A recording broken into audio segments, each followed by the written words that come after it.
Hallelujah. Hallelujah. Amen. Pasien padi kiging na hiam. King. Ay kalay say ham phama mangai ito pa thupa to tunin isya bato ama min phat khom thei ding ya to pa hun hoi hun ba angel sak to pa tunga hun ben na to pa toy khom se se ni. Hallelujah. Hallelujah. Hey hey hey hey. Kalay say pasien phat khom se se ni pai bo koi.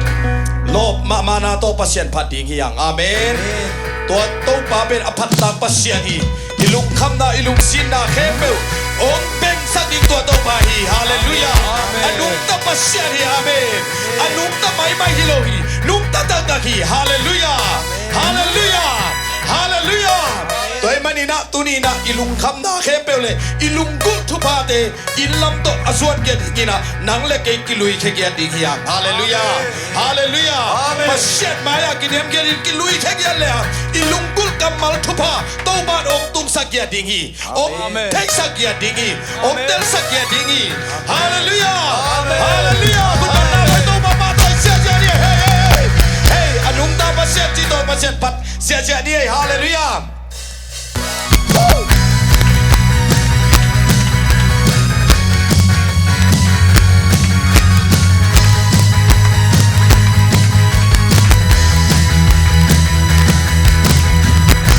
Bien ma pekin ma opa na tempel te bien na volpi na ulo na mulonge hey na umlo na mulonge nisimin da to tu ke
chia ki kelge ilo na inalia genzo hilo samena gila amen hallelujah hallelujah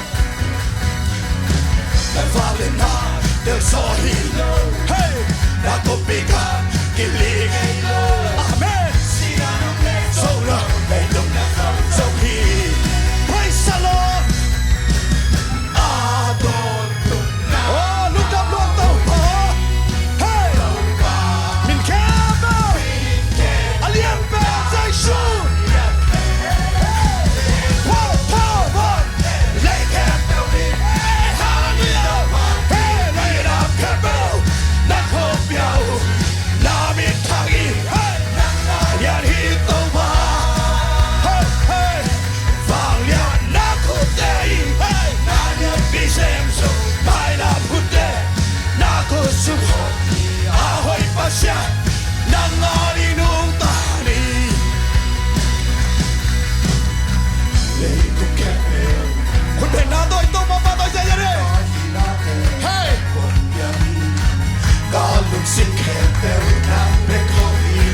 Amen, hallelujah.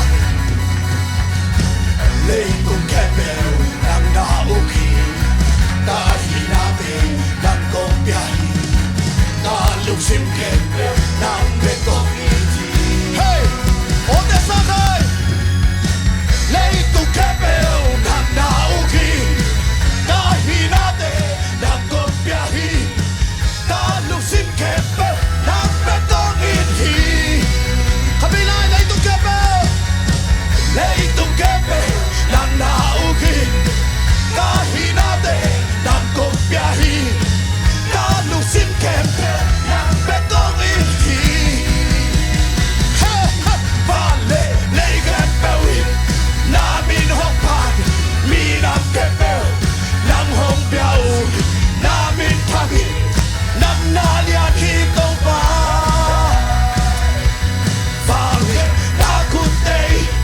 Nalian bisenso, may lambunde, nagusumo, ahoy pa siya, nang marinong tali.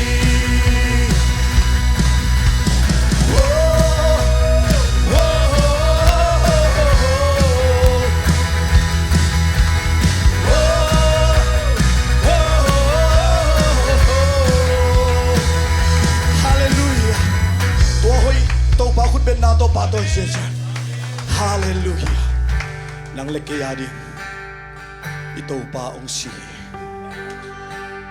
Tuong sinahang ede ibangin lahamina aton jajadi. Etahan na hilo. Isunga ito pa hasyang tuwing nahong septiyang ina akilang akidiyang zopan. Tuwa ito pa sisan pa ito di. Ito pa ang inalia inalomlom inagkadzo hallelujah lai inasisan hong luangin ahong tantan atan hong bolam dange ahong ina ito ba hong inalia inalomlom oy nakazong nilo ilai inasisan hong luangin ahong tangdan atan hong bolam dake ahong ina o sisan lahi kalung no magkina o sisan lahi kaki sa kay na pe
si sa nung luang kya kaya di mo kadamda tua si sa ni mihingtein mangin mo mihingtein mangin mo ahong tuwag na di mo naliyam mati o naliyam mati Adam sakta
Tau patulog ng ko dyan Oh, tau patulog mo Nang hangpet rekie Hallelujah Oh, tau pa Tau demonay na tate Ipang lau pima o gire Oh, kamo natin Pelpon siya samse somata nere Vuksagin o mongsak sa isyu na si sanhangin Oh, rapapapapa Hallelujah Sa isyu o lugdang lowe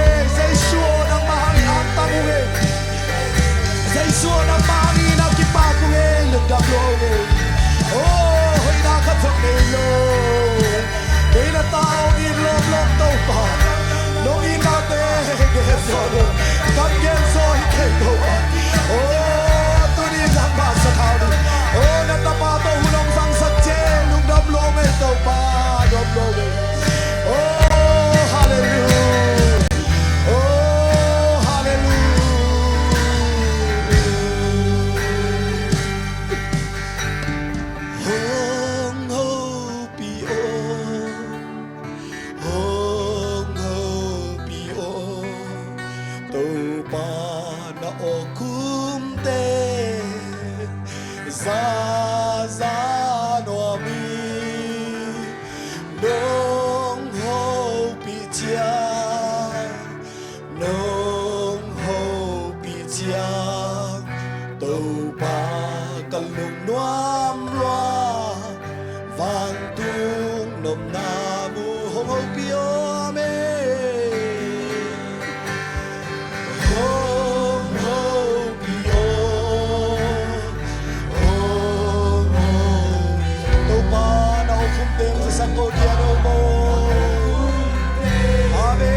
Simun simin kakalsuan na oma sa nuami Kesepting semloding kataitil na oma sa nuami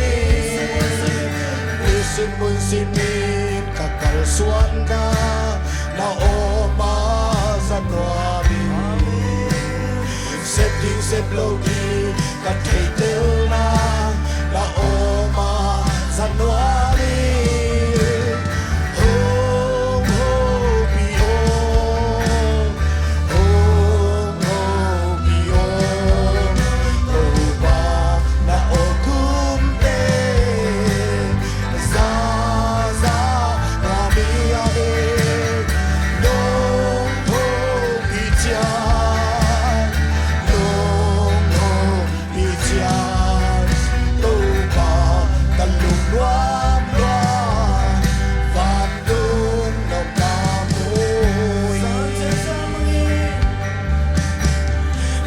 chẳng sao mang đi lần ngồi bi chiang cả lung noa cả hà mùa chỉ nam thấy lâu đi cả lung man chiang là ô ra kỳ đi noa mi ra chẳng sao mang đi cả lung man chiang là ung noa cả hà mùa chỉ nam thấy lâu đi cả lung man chiang là ô ra kỳ đi noa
Hallelujah tàu pa kalmo đam hi lung đam na thu gen thi na di ngai thi na di hun man pha no nga sang men khanwa mu hi lung đam na thu ngai di nga ong pai na ta te khem pe tu nga lung đam na ma ong nga sak ta in akil kya sat ka chi asak non ke hi chi na kamal tung to ni da khalam tak salam lung nom sa chi dam sat ong chi asak nge kya ta in tunin naong sa ding khasiang tho kong buang ya tu hi khasiang tho makai na noya jesu min ti ka bin thungen pa ba sia no amen khut beng se chen ni tuking ne le